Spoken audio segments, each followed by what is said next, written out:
செய்கிறதுன்னு வாங்க பார்க்கலாம். இந்த சீம்பால் ரொம்ப டேஸ்ட்டாக இருக்கும். கண்டிப்பாக இதை ட்ரை பண்ணி பாருங்கள்.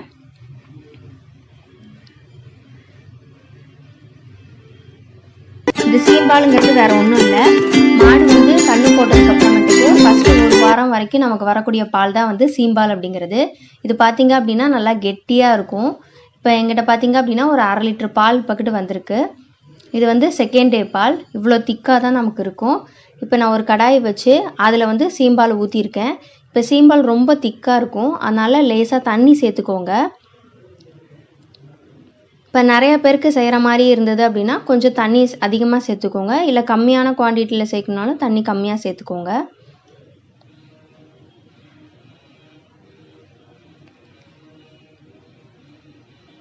இது ரொம்ப ஹெல்த்தி. கண்டிப்பாக ட்ரை பண்ணி பாருங்கள். பால் வந்து ரொம்ப திக்காக இருக்கனால நமக்கு சீக்கிரம் அடி பிடிக்கும். அதனால் வந்து ஊற்றுனதுக்கப்புறம் ஒரு தடவை தண்ணியும் பாலையும் சேர்த்து கலக்கி விட்டுக்கோங்க.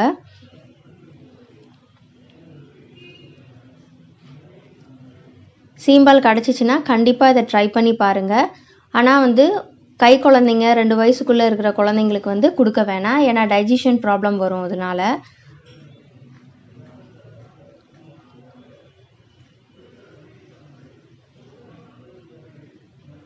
இப்போ பார்த்தீங்க அப்படின்னா சீக்கிரமே கொதிக்க ஆரம்பிச்சிடும் நமக்கு நார்மல் பாலை விட. கொதிச்சோன்னே பார்த்தீங்க அப்படின்னா கை விடாமல் கிளறிக்கிட்டே இருங்க. ஏன்னா டக்குன்னு நமக்கு அடி பிடிக்க சான்சஸ் இருக்குது.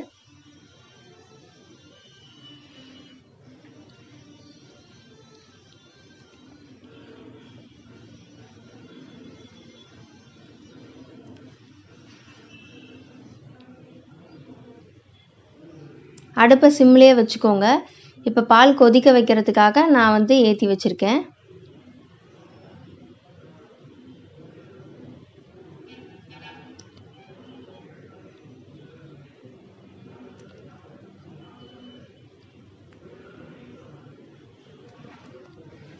சீம்பால் உங்களுக்கு எப்போ கிடைக்குதோ அப்போ கண்டிப்பாக இந்த மாதிரி டிஷ்ஷை ட்ரை பண்ணி பாருங்கள். குழந்தைங்களுக்கு ரொம்ப ரொம்ப நல்லது.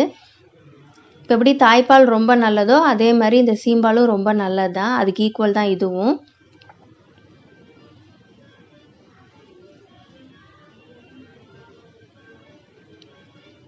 நம்ம சேனல்லையே வந்துட்டு இதே சீம்பாலில் வந்து பால்கோவா எப்படி செய்கிறதுன்னு நம்ம ஒரு ரெசிபி போட்டிருக்கோம். அதை கண்டிப்பாக ட்ரை பண்ணி பாருங்கள், செக் அவுட் பண்ணி பாருங்கள். இப்போ இந்த மாதிரி கிளறி விட்டுட்டே இருக்கும்போது பார்த்திங்க அப்படின்னா லைட்டாக நமக்கு வந்துட்டு அப்படியே திரி திரியாக வர்றாப்புல இருக்கும். அதுதான் பதம் நமக்கு.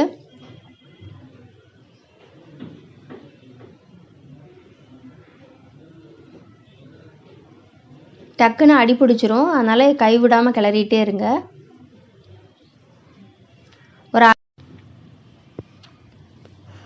நமக்கே தெரியும் இதில் பார்த்திங்க அப்படின்னா குட்டி குட்டி டாட்ஸ் அந்த கரண்டியில் பார்த்திங்க அப்படின்னா ஒட்டி இருக்கும். இப்போ தான் நமக்கு வந்துட்டு கொதிக்க நல்லா ஆரம்பிச்சிருக்கு. நல்லா திரண்டு வர்றதுக்கான ஸ்டார்டிங் ஸ்டேஜ் இது தான் நமக்கு. இந்த டைமில் பார்த்திங்க அப்படின்னா கை விடாமல் கிளறிக்கிட்டே இருக்கணும். நம்ம பக்கத்துலேயே ஒருத்தர் இருக்கணும்.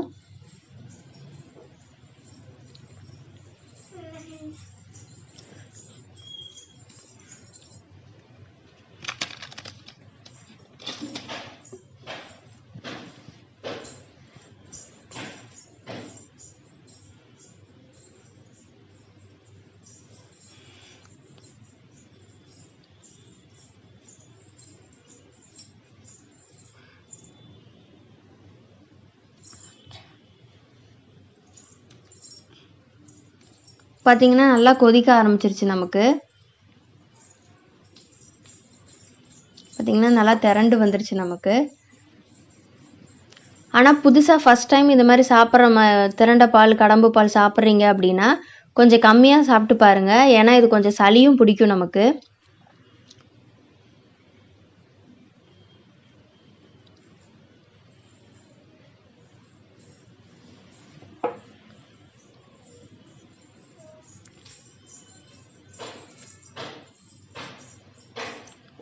பார்த்திங்கன்னா பால் ரெடி ஆயிடுச்சு நமக்கு.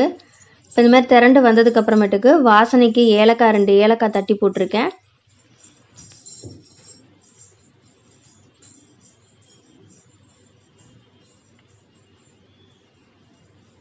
இப்போ நான் பால்கோவாவும் செய்ய போகிறேன். அதனால் பார்த்திங்க அப்படின்னா தனியாக இன்னொரு கண்டெய்னரில் எடுத்து வச்சுக்கிறேன். இப்போ இது கடம்பு மட்டும் செய்கிறனால இதில் தனியாக எடுத்து வச்சுருக்கேன். இப்போ லைட்டாக நாட்டு சர்க்கரை நீங்கள் போட்டுக்கலாம், இல்லை சர்க்கரை கூட நம்ம போட்டுக்கலாம். இந்த சர்க்கரை டேஸ்ட்டு நல்லாயிருக்கும் அப்படிங்கிறனால நான் அந்த எல்லோ ரிஷ் கலர்லேயே இருக்கணும் அப்படிங்கிறதுக்காக நான் சர்க்கரை போட்டிருக்கேன்.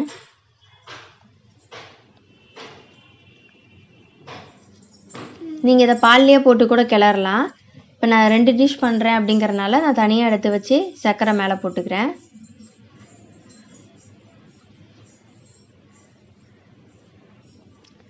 இதில் ஒரு பாதாம் வச்சு லைட்டாக ஒரு குங்குமப்பூவும் போட்டுக்கிறேன். பாலே எல்லோயிஷாக தான் இருக்கும். இந்தமாதிரி குங்குமப்பூ சேர்க்கும் போது எக்ஸ்ட்ரா வந்துட்டு நம்ம கலர்ஃபுல்லாக இருக்கும். குழந்தைங்களுக்கும் ரொம்ப பிடிக்கும் இந்த மாதிரி கலர்ஃபுல்லாக சாப்பிட்றதுக்கு. அதனால் கண்டிப்பாக ட்ரை பண்ணி பாருங்கள், உங்கள் குழந்தைங்களுக்கும் கொடுங்க.